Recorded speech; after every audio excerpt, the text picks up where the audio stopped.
아마 많은 분들이 알고 계시겠지만 미국의 연말정산 마감일은 4월 15일입니다. 아마 대부분의 분들이 이 날이 마감일이다라는 것을 알고 계실 것입니다. 그리고 또 대부분의 분들은 4월 15일까지 기다리지 않고 이미 그 이전에 1월과 2월에 세금 보고를 다 마치셨을 줄로 압니다. 그렇지만 또 재미있는 통계가 있습니다.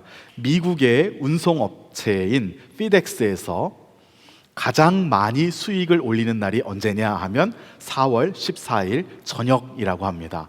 이것이 의미하는 바가 무엇이냐면 많은 기업들이나 많은 회사들이 4월 15일까지 연말정산, 이 세금 보고를 해야 된다라는 것을 이미 그 이전부터 알고 있었음에도 불구하고 마치 4월 14일 날 마지막 날 내가 하겠다라고 가지고서 기다리고 있는 것처럼 기다리다가 14일 날 하루 전에 이렇게 보내는 경우가 많다라는 것이죠. 하루 전에 보내면 특송으로 보내야 되니까 또 비싼 운임료를 지불하고 보내야 되는데 미리 한다 그러면 훨씬 더 여유롭게 준비할 수 있고 또 아주 저렴한 가격에 이렇게 필요한 서류들을 보낼 수 있을 것입니다. 그런데 왜 많은 사람들은 이렇게 마지막 날까지 기다리다가 비싼 운임료까지 내어가면서 마지막 날에 이렇게 보내게 될까요?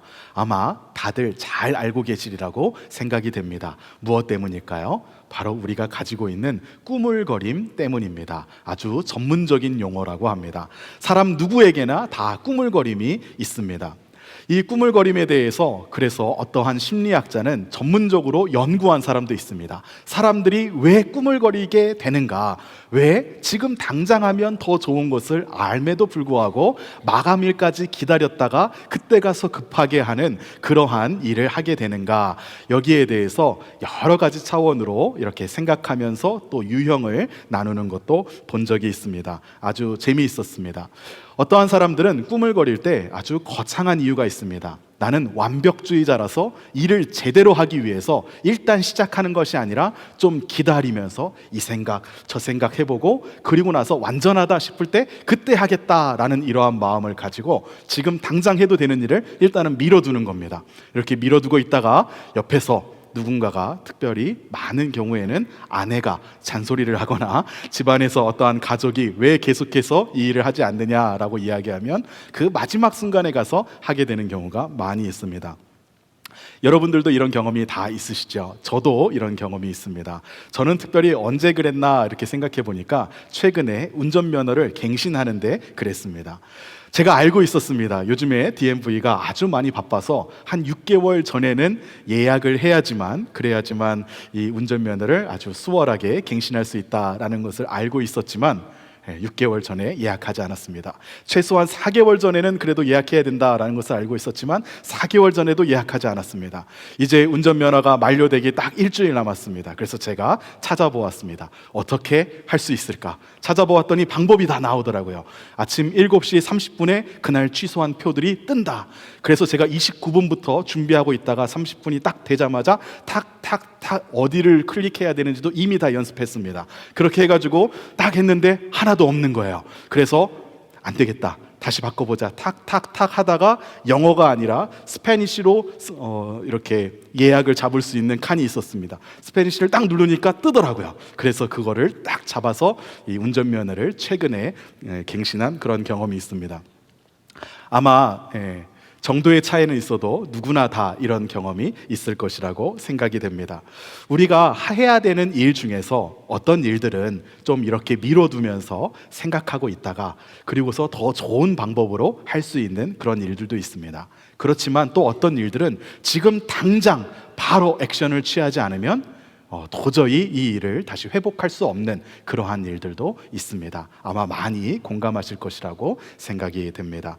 하나님께서 우리에게 주시는 명령도 마찬가지입니다. 하나님의 말씀도 마찬가지입니다.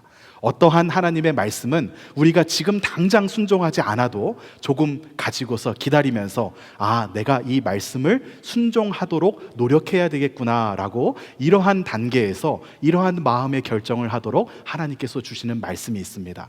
그런 것들은 우리가 지금 당장 순종하기에 벅차더라도 우리 마음 가운데 가지고 있으면서 계속해서 기도하다가 또 우리의 신앙이 자라고 하나님께서 주변에 여러 사람들을 통해서 도와주시면 그럴 때 이 말씀 가운데 순종할 수 있는 그러한 말씀도 있습니다. 그렇지만 하나님께서 우리에게 주시는 말씀 가운데 어떤 것들은 단 하루도 지체할 수 없이 지금 당장 바로 순종해야 되는 하나님의 말씀도 있습니다. 왜냐하면 지금 당장 순종하지 않으면 그 하나님의 은혜를 누릴 수 없기 때문에 하나님께서 지금 당장 바로 순종하라고 이렇게 말씀을 해주시는 것이기 때문입니다. 오늘 우리가 읽은 본문에서 하나님은 여호수아에게 말씀을 주시는데 이때 하나님께서 여호수아에게 주셨던 말씀은 기다렸다가 순종할 수 있는 말씀이 아니고 바로 말씀을 듣자마자 바로 순종하면서 움직여야 되는 그러한 말씀이었습니다. 그리고 하나님께서 그러한 말씀을 주셨을 때 여호수아는 꾸물거리지 않고 하나님께서 말씀하셨을 때 즉각 그 말씀대로 바로 순종합니다. 즉각적으로 순종함으로 인해서 하나님께서 여호수아를 통하여서 이스라엘 백성들에게 주시고자 하셨던 그 하나님의 뜻을 이루어 드리는 그 형통을 통하여 그들이 누릴 수 있는 평안과 축복의 길을 누릴 수 있도록 인도해 주십니다. 즉 이스라엘 백성들은 하나님께서 주셨던 말씀에 즉각적으로 순종함으로써 하나님께서 주시는 그러한 축복을 누릴 수 있었던 것이죠. 그래서 오늘 말씀을 통해서 함께 이 순종에 대해서 살펴보고자 합니다. 그래서 제가 말씀의 제목을 이렇게 한번 정해보았습니다. 형통을 이루는 순종. 우리 같이 함께 따라 읽어볼까요? 시작. 형통을 이루는 순종. 오늘 본문의 맥락은 이스라엘 백성들이 이제 10장에서 남부 연합군을 다 물리치고 나서 이제 11장에서 북부 연합군을 상대해야 되는 그러한 상황 가운데 하나님께서 주시는 말씀입니다. 가나안 땅에 있는 남부 연합군을 물리쳤다라는 것은 하나님께서 이스라엘 백성들에게 너희가 이루어야 되는 형통이다라고 그 말씀하셨던 그 형통의 절반을 이미 이루었다는 것을 의미합니다. 그리고 나서 이제 이스라엘 백성들은 나머지 절반인 북쪽을 차지해야 했습니다. 그런데 이 북쪽에 있었던 사람들도 바보들이 아니었습니다. 남쪽에도 그 강한 성읍들이 많이 있는데 그 성읍들을 아주 손쉽게 이스라엘 백성들이 점령했다라는 이야기를 들었을 것이고 그들 마음 가운데도 좀 이렇게 위기감이 들었습니다. 그래서 이 북부에 있었던 성읍과 민족들 가운데 그 중에서 가장 대빵이라고 할 수 있는 하솔이라는 성이 먼저 앞장서서 우리가 이대로 있지 말고 먼저 연합군을 구성한 다음에 그 다음에 우리가 함께 이스라엘 백성들을 상대하자라고 이야기합니다. 이 북쪽 민족들 중에 가장 큰 대빵인 성읍이 바로 하솔이었습니다. 남쪽에서는 여리고성이 가장 큰 성이고 가장 견고한 성이었다고 하면 북쪽에서는 하솔이라는 성이 가장 크고 견고한 성이었습니다. 자, 그러면 남쪽에 있었던 여리고성이 더 무너뜨리기 어려운 성이었을까요? 북쪽에 있었던 하솔이라는 성이 더 무너뜨리기 어려운 성이었을까요? 1번 여리고, 2번 하솔. 한번 마음속에 정해보시죠. 아마 대부분의 많은 분들이 여리고성을 더 크게 더 어려운 성으로 생각할 것입니다. 왜냐하면 이 여리고성을 무너뜨릴 때는 하나님께서 기적적인 방법으로 너희들이 가서 그 성을 돌기만 해라. 그러면 너희들이 손댈 수 없는 성이니 돌기만 하면 내가 무너뜨려 주겠다라는 이러한 방식으로 여리고성을 무너뜨리게 했기 때문에 여리고성의 그 위대함, 여리고성의 견고함이 더 큰 것으로 생각하기 쉽습니다. 그러나 오늘날 고고학자들이 이렇게 발굴한 바에 따르면 여리고성보다 하솔이라는 성이 훨씬 더 큰 성이었습니다. 여리고성보다 하솔이라는 성이 훨씬 더 견고한 성이었습니다. 크기로만 따져봐도 여리고성을 오늘날 고고학자들이 발굴해서 넓이를 재보니까 많은 사람들이 주장하는 바로는 이 여리고성의 크기가 3.2헥타르 정도 된다고 합니다.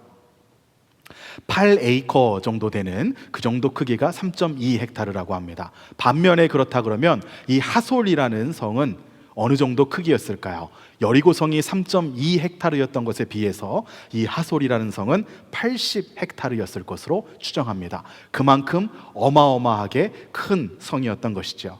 그리고 그 당시에 이 80헥타르나 되는 큰 성에 몇 명이 살고 있었냐면 2만 명 정도가 사는 아주 큰 성읍이 바로 하솔 성이었습니다. 이 하솔이 이 정도 크기가 되니까 자신이 먼저 나서서 이렇게 다른 북부 연합군들을 다 모아서 연합군을 구성하는 것이었습니다. 이스라엘 백성들은 이제 북쪽의 민족들과 싸워야 하는 그러한 상황이 되었습니다. 그런데 이 북쪽에 모여서 함께 연합군을 구성한 북쪽에 살던 사람들은 지금까지 이스라엘 백성들이 마주해서 싸웠던 적과는 완전히 다른 적이었습니다. 왜 그랬을까요? 그들이 모였을 때 어떠한 모습을 하고 있었는지 오늘 우리가 읽은 본문 4절 말씀에서 이야기해 주고 있습니다. 우리 같이 4절 말씀을 함께 읽어보겠습니다. 시작. 그들이 그 모든 군대를 거느리고 나왔으니 백성이 많아 해변에 수많은 모래 같고 말과 병거도 심히 많았으며. 여기서 이야기하는 것은 모든 군대를 거느리고 나와서 군인들이 많았다, 이것을 이야기하고자 함이 아닙니다. 그들에게 무엇이 있었냐면 말과 병거가 심히 많았다라는 표현에 주목하기 원합니다. 그 이전에 이스라엘 백성들이 남쪽에서 맞아서 싸웠던, 남쪽에 있었던 이 사람들은요, 말과 병거가 없었습니다. 왜냐하면 남쪽은 조그만한 작은 산들이 많이 있는 이러한 얕은 낮은 산악지대입니다. 그래서 이쪽에 사는 사람들은 말을 타고 전투를 할 수가 없었고 병거를 운영하면서 전투를 할 수가 없었습니다. 이 남부 지역에서 사는 사람들이 하는 싸움은 아무것도 아니고 그냥 칼 들고 활 들고 때로는 돌 들고 그냥 가서 육탄전을 하는 거였습니다. 돌 멀리서 잘 던지는 사람이 이길 수가 있는 그러한 전쟁이었습니다. 그러니까 이스라엘 백성들이 자신들이 무기도 없고 경험도 없어도 한번 수로 밀어붙여 볼만도 하고 또 그냥 죽자고 달려들면 이길 수도 있겠구나, 이러한 마음을 가질 수 있는 것이 남부 지역에서 할 수 있는 싸움이었습니다. 그리고 하나님께서 또 도와주시기도 하시니까 남부 지역에서 했었던 싸움은 이스라엘 백성들이 다 이겼던 것이죠. 그런데 북부 지역에는 무엇이 있었습니까? 말이 있고 병거가 있었어요. 이 가나안 땅 북쪽 지역에는 조그만한 산들이 여러 개로 이루어진 이런 낮은 산악지대가 아니라 큰 산이 몇 개 있고 나머지는 이렇게 평야들이 있는 곳이었습니다.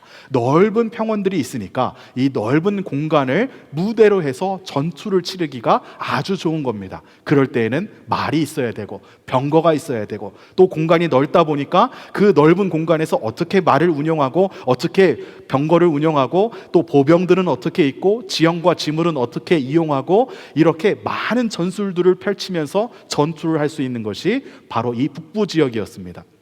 그래서 이 북부 지역에 살던 사람들은 이번에도 전투를 준비하면서 말과 병거도 다 끌어모읍니다. 지금까지 이들은 이스라엘 백성들이 상대해 보았던 적과는 완전히 다른 그러한 적이었습니다. 이때 이스라엘 백성들 앞에 얼마나 큰 두려움이 있었을까요? 지금까지는 하나님께서 은혜를 베풀어 주셨던 것을 알고 경험하고 체험해 왔지만 이 문제에서도 하나님께서 우리에게 은혜를 베풀어 주시면서 역사를 일으켜 주실지 확신할 수 없는 그런 상황이었을 것입니다. 우리 가운데도 오늘날 비슷한 마음이 있을 수 있습니다. 지금까지 우리의 삶 가운데서 하나님께서 역사해 주시고 은혜를 베풀어 주시는 것은 우리가 우리의 삶을 돌아볼 때 하나님의 도우심이 아니었다면 도저히 이야기할 수 없는 그러한 귀한 역사들이 있습니다. 그렇다면 지금까지 우리가 겪었던 어려움 말고 이제 오늘부터 앞으로 살아가면서 겪어야 되는 어려움들, 지금까지 경험했던 것 말고 그것보다 훨씬 더 어려워 보이고 훨씬 더 우리가 겪지 못할 것과 같은, 감당하지 못할 것과 같은 그러한 어려움들 앞에서도 우리는 하나님의 도우심을 믿음으로 구할 수 있을까요? 이스라엘 백성들은 지금까지 하나님께서 자신들을 돕지 않으신 적이 없었다라는 것을 분명히 알고 있었습니다. 때로는 그들이 처한 상황에서 자신들 앞에 무너지지 않을 것과 같은 견고한 성읍이 있다고 하더라도 하나님께서 그 벽을 내가 스스로 무너뜨리는 것이 아니라 그 성을 돌기만 하면 무너뜨려 주시는 그러한 은혜를 경험했습니다. 그리고 때로는 하나님께서 그들에게 지혜로운 전략을 알려주시기도 하셨고, 때로는 하나님께서 이스라엘 백성들을 도와서 하늘에서 우박을 내려서 그들을 구해주시기도 하셨습니다. 필요하다면 강도 멈추게 하셨고, 필요하다면 해와 달도 멈추게 하셔서 시간도 멈추게 하시는 그러한 은혜를 이스라엘 백성들에게 일으켜 주셨습니다. 이러한 모든 이스라엘 백성들에게 일으켜 주셨던 그러한 역사 가운데 이스라엘 백성들이 했던 것은 무엇일까요? 그들이 하나님 앞에 무릎 꿇고 엎드려서 기도하면서 도와주시옵소서 도와주시옵소서라고 날마다 철야했을 때 하나님께서 도와주셨습니까? 아니었습니다. 하나님, 내가 이렇게 하면 하나님께서 도와주시겠습니까? 아니었습니다. 이스라엘 백성들이 하나님의 도우심을 누리기 위해서 한 것은 딱 한 가지밖에 없습니다. 그것은 무엇이었냐면 바로 순종이었습니다. 하나님께서 성을 돌라고 할 때 성을 돌았고, 하나님께서 이러이러한 전략을 알려주실 때 그것을 그대로 따라서 순종했을 때 하나님의 역사를 경험할 수 있었던 것이죠. 오늘날 우리가 살아가는 삶 가운데서도 우리가 지금까지 겪어왔던 어려움 말고 완전히 새로운, 훨씬 더 어려워 보이는 그러한 어려움들 겪을 수 있습니다. 그러나 그 가운데서도 우리가 기억해야 되는 것은 무엇입니까? 우리가 지나오면서 하나님께서 우리의 삶에 은혜를 베풀어 주셨던 것은 내가 예쁜 짓을 해서가 아니고, 내가 하나님 앞에 엎드려서 간절히 구했기 때문에 그 기도를 들으시고 도와주신 것만이 아니고, 내가 기도를 안 했어도 하나님께서 도와주셨을 것이지만, 우리가 중요한 것은 무엇입니까? 하나님의 말씀에 순종했을 때 하나님께서 우리의 삶 가운데 동행하시며 역사를 일으켜 주셨다는 것이죠. 이 말씀을 꼭 기억하셨으면 좋겠습니다. 우리가 순종할 때 하나님은 우리의 삶 가운데 역사하십니다. 우리의 삶 가운데서 우리를 짓누르는 아픔과 어려움이 아무리 크다고 하더라도 우리가 하나님 앞에 순종할 때 하나님은 우리로 하여금 하나님의 형통을 이루면서 그 안에서 누리는 축복을 마음껏 누릴 수 있도록 도와주실 줄로 믿습니다. 자, 그렇다면 우리는 하나님 앞에 어떻게 순종할 수 있을까요? 우리가 우리의 마음을 어떻게 할 때 하나님 앞에 순종할 수 있을까요? 형통을 이루는 순종은 언제 가능한지 두 가지 차원에서 살펴보면서 하나님의 은혜를 나누고자 합니다. 첫 번째로, 우리가 하나님의 형통을 이루는 순종을 하기 위해서는 하나님을 인격적으로 신뢰할 때 우리는 순종할 수 있습니다. 하나님을 인격적으로 신뢰할 때에만 순종할 수 있다라는 것이죠. 우리가 하나님을 믿는다고 할 때 영어로 표현하면 두 가지 표현이 가능하다고 합니다. 바로 believing God 이라고 표현하는 것과 believing in God 이라고 표현하는 것이죠. 중간에 in이라는 전치사가 들어가고 안 들어가고의 차이지만 이 두 표현이 가지는 의미는 아주 많이 다릅니다. believing God 이라고만 이야기를 한다면 이것은 하나님의 존재를 인정하는 겁니다. 하나님이라는 분이 계시다, 하나님이라는 분이 계시다고 생각하는 것이 훨씬 낫다라고 하나님의 존재를 인정하는 거예요. 논리적으로 생각해 볼 때 이 세상이 그냥 만들어지고 우연히 만들어지고 사람이라는 존재가 원숭이에서부터 진화해가지고 만들어졌다, 이거는 말이 안 된다. 논리적으로 말이 안 된다. 그래서 그나마 논리적이려면 하나님이라는 분이 계셔서 사람을 만들었다라고 그렇게 받아들이고 믿는 것, 하나님이라는 존재를 가정하는 것이 그래도 더 논리적이다, 이러한 생각에서 하나님의 존재를 인정하는 것입니다. 그래서 Believing God의 신앙은 하나님이라는 존재를 인정하기는 하지만 그 하나님을 내가 믿을지 안 믿을지는 다른 문제입니다. 여러분들은 이러한 신앙을 가지고 계신 분이 아니시죠. 그렇지만 오늘날 교회 안에서 보면 Believing in God이 아니라 Believing God의 신앙을 가지고서 교회 생활을 하시는 분들이 참 많이 있습니다. 하나님이 좋은 분이시라는 것은 알겠고, 하나님이 계시다는 것도 알겠고, 또 성경을 읽어보니 나쁜 말은 없고, 또 주변 사람들의 얘기를 들어보니 그분이 내가 기도하면 들어준다고 하는 그런 신이라는 것도 이야기를 들어서 나도 가끔은 좀 기도를 해보고 싶고, 이러한 마음을 가지고 하나님 앞에 나와서 예배 드리고, 내가 이렇게 예배를 드리고 하나님을 감동케 하면 하나님이 나에게 무언가를 주지는 않을까, 이러한 마음을 가지고 신앙생활하는 것이 바로 이 Believing God의 신앙입니다. 그렇지만 이 신앙은 하나님을 절대 인격적으로 신뢰하지는 않습니다.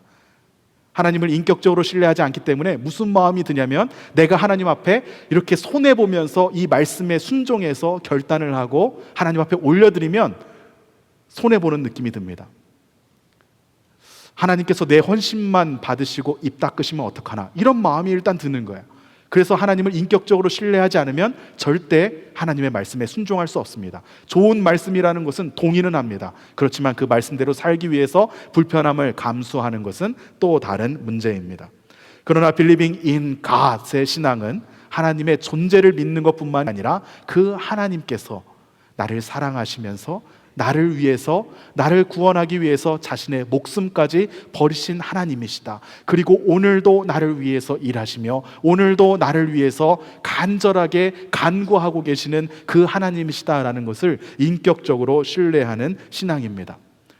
그래서 이렇게 하나님을 믿는 신앙은 하나님을 존재한다고 믿는 신앙과는 완전히 다릅니다. 하나님을 신뢰하면서 그 하나님을 신뢰하기에 하나님께서 말씀하시는 것에 순종할 수 있는 것입니다. 그 하나님을 신뢰하기에 내가 오늘날 하기에 벅찬 말씀을 하나님께서 주셔도 내가 순종할 만하기에 하나님께서 나에게 그러한 마음을, 그러한 말씀을 주셨겠거니 하고 순종하는 믿음입니다.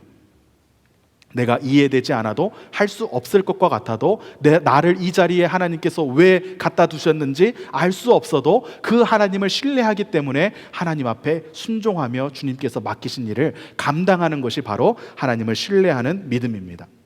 여호수아는 하나님의 존재를 믿은 것이 아니고 하나님을 신뢰했습니다. 그 하나님께서 자신의 삶에 동행하시며 어려운 일이 있을 때마다, 힘든 일이 있을 때마다 가장 좋은 길로 인도하시면서 하나님의 은혜를 누릴 수 있도록 이끌어 가신다는 그 경험을 했습니다. 그래서 하나님에 대해서 신뢰할 수 있었던 것이죠. 이러한 신뢰를 가지고 있었던 여호수아에게 하나님께서 이 북부의 적들을 앞에 두고 나타나서 말씀하십니다. 11장 6절에 보면 하나님께서 여호수아에게 무엇이라고 말씀하시는지가 기록되어 있습니다. 우리 11장 6절 말씀을 같이 함께 읽어보도록 하겠습니다. 시작. 여호와께서 여호수아에게 이르시되 그들로 말미암아 두려워하지 말라. 내일 이맘때에 내가 그들을 이스라엘 앞에 넘겨주어 몰살시키리니 너는 그들의 말 뒷발에 힘줄을 끊고 그들의 병거를 불사르라 하시니라. 아멘. 이 말씀에 보면 하나님께서 여호수아에게 먼저 무엇이라고 말씀하시냐면 두려워하지 말라라고 말씀하십니다. 아니, 저 앞에 지금까지 상대해 본 적도 없는, 또 기술적으로도 아주 뛰어난 전투력을 가지고 있는 그러한 북부 연합군이 있는데 두려워하지 말라라고 말씀하십니다. 두려워하지 말라라는 이 하나님의 말씀에 여호수아와 이스라엘 백성들이 순종하는 것이 어려웠을까요? 쉬웠을까요? 네, 쉬웠습니다. 왜냐하면 하나님을 인격적으로 신뢰했기 때문입니다. 하나님을 인격적으로 신뢰하지 않는다면 두려워하지 말라라는 말 앞에서 두려워할 수밖에 없습니다. 그 말씀에 순종하기가 어려운 것이죠. 왜냐하면 하나님이 존재한다는 것은 아는데 이 존재하는 하나님이 나를 도와줄지 안 도와줄지는 다른 문제니까 두려워할 수밖에 없습니다. 그런데 하나님을 인격적으로 신뢰하는 믿음이 있다면 두려워하지 말라라는 이 하나님의 말씀에 그대로 두려워하지 않을 수 있습니다. 이 신뢰하는 믿음이 있는 가운데서 두려워하지 말라라는 이 말씀에 순종하는 것은 절대 어려운 것이 아닙니다. 이스라엘 백성들에게, 이 여호수아에게 더 어려웠던 것, 순종하기 어려웠던 것은 바로 그 뒤에 나옵니다. 두려워하지 말라. 그리고 무엇이라고 말합니까? 하나님께서 이렇게 말씀하십니다. 내일 이맘때에 내가 그들을 이스라엘 앞에 넘겨주겠다. 내일 이맘때에 그들을 이스라엘 앞에 넘겨주겠다라는 이 말씀은 하나님께서 지금 여호수아야, 너는 지금 이 자리에 그대로 앉아 있어라. 그러면 내일 이맘때에 그들이 와가지고 너희 앞에 무너지게 될 것이다 라는 이런 의미가 아니었습니다. 이 말씀은 내일 이맘때에 내가 그들을 너희 손에 넘겨줄 테니 네가 가서 그들과 맞서 싸워라. 그러면 내일 이맘때에는 이미 전쟁이 다 끝나고 네 손에 그들이 넘어가 있는 그러한 상황이 될 것이다 라고 이야기하고 있는 것이었습니다. 이때 여호수아와 이스라엘 백성들이 어디 있었을까요? 네, 길갈이라는 곳에 있었습니다. 길갈이라는 곳을 중심으로 계속해서 움직였던 것이죠. 그러면 이때 북부 연합군은 어디에 있었을까요? 11장 7절 말씀을 같이 함께 보기 원합니다. 11장 7절에 보면 이 말씀을 듣고서 6절 말고 7절로 한 절 더 넘어가야 됩니다. 이 말씀을 듣고서 여호수아가 어떻게 반응했는지가 나옵니다. 같이 함께 읽어보겠습니다. 시작. 이에 여호수아가 모든 군사와 함께 메론 물가로 가서 갑자기 습격할 때에, 이 메론 물가라는 곳까지 어떻게 해야 되냐면 바로 내일 이맘때까지 가야 됐던 것이었습니다. 길갈이라는 곳에서 이 메론 물가라는 곳이요, 오늘날 승용차를 운전해서 가도 2시간 반에서 3시간 정도가 걸리는 거리입니다. 이 거리의 이 물리적인 경험을 제가 해볼 기회가 있었습니다. 한 번은 이렇게 예루살렘에 살 때에 저희 아내하고 쉬는 날 집에서 누워서 쉬고 있었습니다. 그날따라 아침에 눈이 일찍 떠졌어요. 그래서 이렇게 쉬다가 너무나 좀 무료하기도 하고, 그래서 아내에게 이야기했습니다. 운전 연습하러 갈릴리 호수 갈래? 라고 제가 이렇게 물었어요. 그때 제 아내가 좋다, 운전 연습하러 갈릴리로 가는 동안에는 이렇게 뭐 차도 많이 없고 하니까 운전 연습하기 좋을 것 같다 해서 집에서 출발했습니다. 근데 딱 출발을 하고 보니까 자동차에 기름이 얼마 없는 거예요. 그래서 제가 보고 아내에게 이야기했습니다. 앞으로 당신이 운전을 혼자서만 운전을 하는 것뿐만이 아니라 기름이 떨어지면 기름도 넣어야 되니까 기름 넣는 것도 오늘 한번 연습해보자. 저희 아내가 동의를 했습니다. 어디에 주유소가 있느냐? 길갈에 가면 주유소가 있다라고 해가지고 제가 길갈에 가서 주유소에서 차를 세우고, 거기서 당신이 기름 넣는 것을 한번 연습해 보아라, 그러면 내가 옆에서 봐주겠다라고 이렇게 이야기했습니다. 길갈에 다 갔어요. 그래서 제 아내가 이제 주유소 안으로 차를 딱 세웠습니다. 그 가스펌프 앞에다가 차를 세웠어요. 그리고서 제가 생각했던 것은 아내가 이제 딱 그 기름을 넣는 것을 연습하기를 바랬습니다. 그런데 아내가 어떻게 했을까요? 나 화장실 급해 하면서 갑자기 저에게 차키를 던져주고 화장실로 뛰어들어갔습니다. 그래서 제가 기름을 넣었어요. 기름을 넣는데 아내가 돌아왔을 때 당연히 한마디를 했죠. 아니, 기름 넣는데 얼마나 걸린다고, 이것을 기름 넣는 것을 좀 보고 배우고 그 다음에 화장실을 가지 이렇게 했느냐라고 이렇게 이야기했습니다. 저희 아내가 또 화가 났어요. 화가 나가지고 이 길갈에서부터 갈릴리 호수까지 가는 내내 서로 간에 한마디도 하지 않고 갔습니다. 거의 2시간 가까이 운전을 하고 가면서 한마디도 하지 않고 가는데 그 거리감이 아직까지도 제 안에 실감나게 느껴집니다. 2시간 동안 그렇게 빨리 달리는데도 한마디도 하지 않았어요. 그리고 나서는 갈릴리 호수에 가서 예수님께서 베드로에게 네가 나를 사랑하느냐라고 물으셨다는 그곳에 가서 제가 네가 나를 사랑하느냐라고 이렇게 물었던 기억이 있습니다. 이 메론 물가라는 곳은 갈릴리 호수에서 한 30분 정도 더 차를 타고 올라가야 되는 곳이에요. 이 정도 거리가 먼데 하나님께서 이 여호수아에게 내일 이맘때에 저들을 내 손에 붙이겠다라고 하면, 이 말씀을 듣자마자 여호수아가 바로 출발해야 내일 이맘때에 다다를 수 있는 그러한 자리였습니다. 그런데 여호수아가 어떻게 합니까? 앞뒤 재지 않고 바로 갔어요. 바로 갔습니다. 저라면 하나님께서 저한테 이렇게 말씀하셨다면, 하나님 잠시만요, 아니 붙이신다는 것은 좋은데 내일 이맘때까지 어떻게 갑니까? 내일 모레 이맘때로 해주십시오 라고 이렇게 이야기했을 것 같습니다. 근데 여호수아가 하나님께서 이렇게 말씀하셨을 때 바로 순종할 수 있었던 것은 하나님에 대한 인격적인 신뢰가 있기 때문이었습니다. 내가 내일 이맘때까지 저기까지 가지 못한다고 한다면 하나님께서 나한테 이러한 명령을 주실 리도 없었다. 하나님은 그런 분 아니다. 야, 내일 이맘때까지 한번 와봐. 오나 못 오나 보고 오면 내가 역사를 일으켜줄게. 이렇게 역사하시는 치사한 하나님이 아니시다라는 것을 알고 있었습니다. 하나님께서 말씀하셨다라고 하면 본인이 할 수 있는 것은 그냥 그 말씀에 그대로 순종하기만 하면 하나님이 역사하신다라는 것을 지금까지의 경험을 통해서 여호수아는 분명하게 알 수 있었던 것이죠. 그래서 하나님에 대한 인격적인 신뢰를 했기 때문에 이 여호수아는 하나님의 말씀에 그대로 순종하며 바로 즉각 출발할 수 있었던 것이었습니다. 우리가 하나님 앞에 순종할 수 있는 것은 이를 악물고 순종해야 하는 것 아닙니다. 우리가 하나님 앞에 순종할 수 있는 것은 우리의 생각 가운데 어떠한 부정적인 생각이 들더라도 그것들을 다 몰아내고 순종해야 되는 것 아닙니다. 우리가 하나님 앞에 순종하기 위해서는 우리 안에 먼저 하나님에 대한 인격적인 신뢰가 있어야 우리는 온전히 순종할 수 있습니다. 하나님에 대한 인격적인 신뢰로 인해서 하나님 앞에 기쁘게 순종하는 그러한 역사를 매일마다 만들어내시기를 주님의 이름으로 축복합니다. 두 번째로, 하나님의 형통을 이루기 위해서 하는 순종은 언제 가능할까요?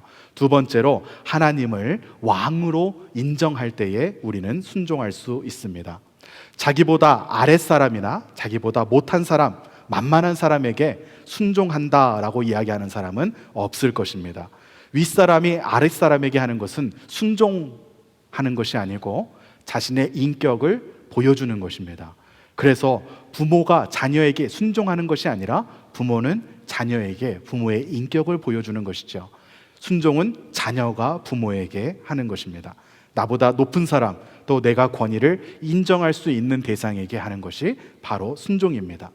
그래서 우리가 하나님께 순종한다, 하나님 앞에 순종해야 한다라는 것은 그 전제로 하나님의 권위를 내가 인정한다, 하나님을 왕으로 인정한다라는 이러한 의미입니다. 하나님의 권위를 인정하지 않고 하나님을 왕으로 인정하지 않는다면 우리는 절대 온전히 하나님 앞에 순종할 수 없습니다. 여호수아는 하나님께서 내일 이맘때에 저들을 너희 손에 붙이겠다라는 이 말씀을 듣고 바로 그 말씀에 순종합니다. 여러 이야기를 하고 또 여러 준비가 필요합니다. 또 시기도 너무 빠릅니다. 이러한 이야기를 하나님 앞에 할 수 있었지만 그 하나님의 높으신 권위를 인정하면서 하나님 앞에 이것 먼저 해야 되지 않습니까? 라고 이렇게 하나님을 가르치려고 들지 않습니다. 하나님을 설득하려고 들지 않습니다. 하나님을 왕으로 인정하면서 하나님께서 말씀하신 것을 그대로 있는 그대로 바로 순종하는 것이죠. 이 전투에 임하기 전뿐만이 아니라 전투를 마치고 나서도 하나님께서 승리를 주셨을 때에도 이 여호수아는, 이스라엘 백성들은 그대로 있는 그대로 하나님을 왕으로 인정하며 순종합니다. 11장 9절 말씀에 보면 여호수아가 전쟁을 마치고 나서 어떻게 했는지 기록되어 있습니다. 같이 함께 읽어보겠습니다. 시작. 여호수아가 여호와께서 자기에게 명령하신 대로 행하여 그들의 말 뒷발에 힘줄을 끊고 그들의 병거를 불로 살랐더라. 전투에서 이기고 나서 말들과 병거가 많이 남았습니다. 앞으로 그 지역 가운데 살면서 말과 병거는 아주 이스라엘 백성들에게 큰 도움이 되었을 것입니다. 이 상황에서 여호수아에게 그런 마음이 들지 않았을까요? 이것들을 잘 우리가 가지고 있으면 또 우리를 공격하는 그러한 민족들이 올 때 이것들을 잘 사용해서 이길 수 있을 텐데, 이러한 마음이 들었을 수도 있었을 것입니다. 이 말을 통해서 하나님께 영광 올려드리겠습니다. 이 병거를 통해서 우리가 잘 쓰면서 하나님의 일을 하겠습니다. 이러한 식으로 하나님 앞에 자신의 생각을 이야기할 수도 있었습니다. 그렇지만 이러한 태도는 우리가 하나님을 왕으로 인정해드리는 것이 아니라 이러한 태도는 사실 하나님을 기만하는 것입니다. 하나님을 왕으로 인정하는 것이 아니라 하나님을 나랑 똑같은 조건에 두고 내가 하나님에게 이러한 조건을 이야기하는 것이죠. 이렇게 할 테니 하나님 이것을 나에게 그대로 두게 해주십시오라고 하는 그런 태도입니다. 그렇지만 여호수아는 그렇게 하지 않았습니다. 하나님께서 말씀하신 그대로 말 뒷발에 힘줄을 끊고 그들의 병거를 불로 살랐습니다. 이스라엘 백성들에게는 사실 언제나 전쟁 전보다 전쟁 후가 더 중요했습니다. 전쟁 전에는 그들이 도움이 필요하니 하나님 우리를 꼭 도와주셔야 합니다, 이렇게 하나님 앞에 간절한 마음을 가질 때에는 하나님을 정말 있는 그대로 왕으로 모셔드렸습니다. 그런데 전쟁이 끝나고 나서 하나님의 도우심이 정말 간절하게 필요하지 않은 상황에서는 언제 하나님이 우리의 왕이셨나 하는 이러한 마음으로, 말 표현은 하나님을 왕이다 라고 표현할지 모르지만 실제로 그들의 마음 가운데 좋은 것들을 챙기기도 하고 다른 마음을 갖기도 했습니다. 그런데 여호수아는 그간의 경험을 통해서 이 전쟁이 끝난 이후에도 하나님을 왕으로 그대로 인정합니다. 우리의 삶 가운데서도 우리가 하나님의 도우심이 필요할 때뿐만이 아니라 하나님께서 우리에게 큰 은혜를 베풀어 주셔서 평안함 가운데 살 때에도 하나님을 왕으로 모셔드리는 그러한 믿음을 가지시기를 축복합니다. 오늘은 특별히 종려주일입니다. 이 종려주일은 예수님께서 고난을 당하시기 위하여서 예루살렘에 입성하신 것을 기념하는 주일입니다.